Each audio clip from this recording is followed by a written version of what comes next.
Our first guest is a guy I've known for years. Great guy. His name's Alex, and he's here. He represents Guns and Moses, which is a shooting group that aims to educate and enhance the skill, safety, and enjoyment of firearms for all Jews and their friends, with the hope of providing them with the ability to defend themselves, their family, and their community. Alex, are you there?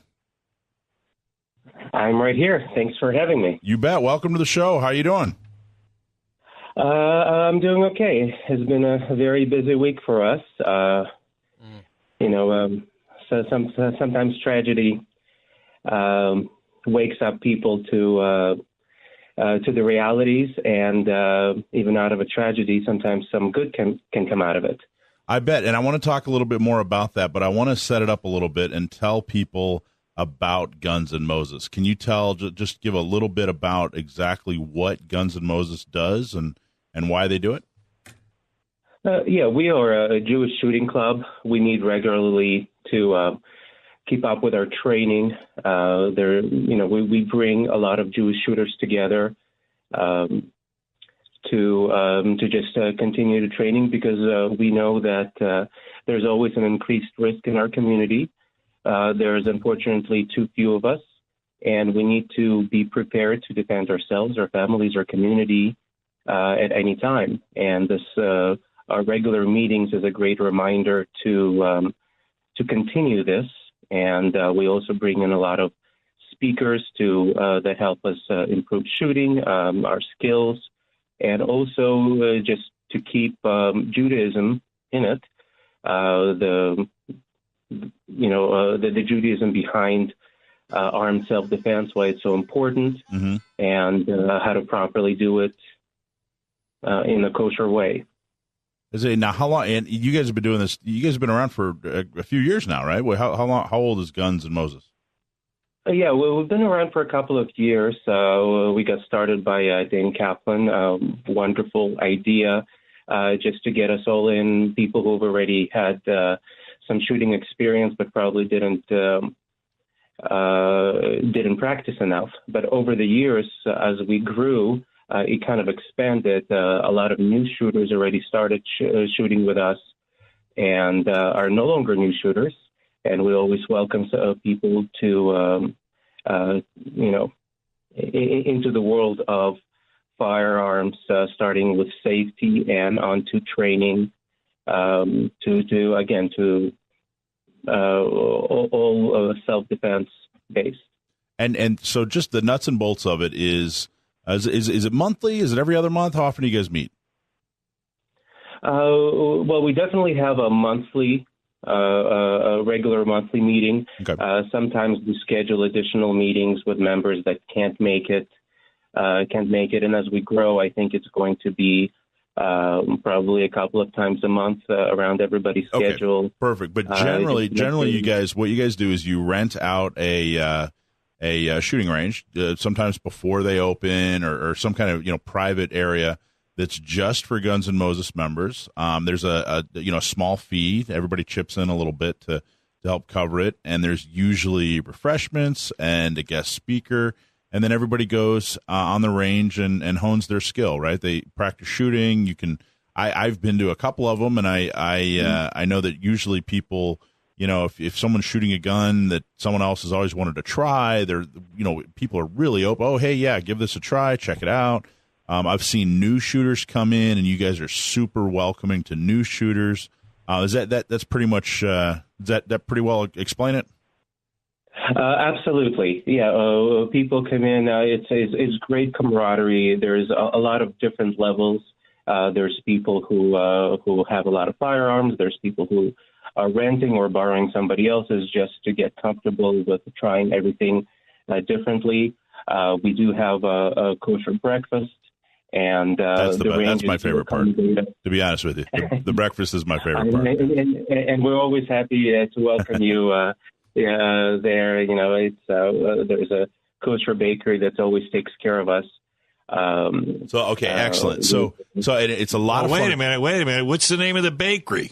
You've already talked about breakfast. What about those four folks who couldn't make it? This is probably the only shooting club I belong to where our sponsors are sometimes afraid in our community to announce that they're very pro-shooting. I get it. I get it. I'll ask Mike offline. So it's wonderful. You guys have great events. But I wanted to circle back. So now that we've kind of set it up and talked about who you are and what you guys do, I want to circle back and talk about, a week ago Saturday, there was a horrible murder at a synagogue in Pennsylvania. And I wanted to talk to you more about that, and basically want to start out with, what's your take on the events, and then we want to talk about the future and how it relates with Guns N' Moses. So if you could just talk a little bit about your reaction to what happened in Pennsylvania at the synagogue. Yeah, there's a lot of anger for many reasons. We take these things very personally. We don't see this as something that happened to somebody else elsewhere. We see this as somebody came into our house, attacked our family, and we weren't there to stop it. And it is a huge debate. Long before this, we didn't wait for a tragedy to happen to start talking to different congregations and organizations that we don't just need security, but we need armed security. There are some congregations do hire armed security, but many can't afford it. And they need to have constituents, people like us. They need to be okay with people concealed carrying, and we just need to recognize that the threat is there, and we need to be prepared a lot better. So, Alex, you were saying that you've been real busy over the past week, and I know I've gotten some inquiries as well. Talk about how have you been busy over the last week as a result of those horrible, heinous murders in Pennsylvania? What's happened? Part of it, unfortunately, is the two different camps. One camp blaming one side, the other camp blaming the other one. I try to ignore that. The two camps being? Some people are coming in saying, well, the left is responsible for this. Other people saying the right is responsible for it. And me, in my position, I say it doesn't matter who you think is responsible for it. What are we going to do in the future to prevent it? Exactly. And what do you think should be done in the future to prevent it? What's the maybe not the stance, of Guns N' Moses and their members, but in general, what do you feel is the solution for preventing it in the future? In general, there needs to be armed protection. People need to be training and to be allowed to have to conceal carry where we are at most risk, which is unfortunately at our synagogues where we gather and where we pray.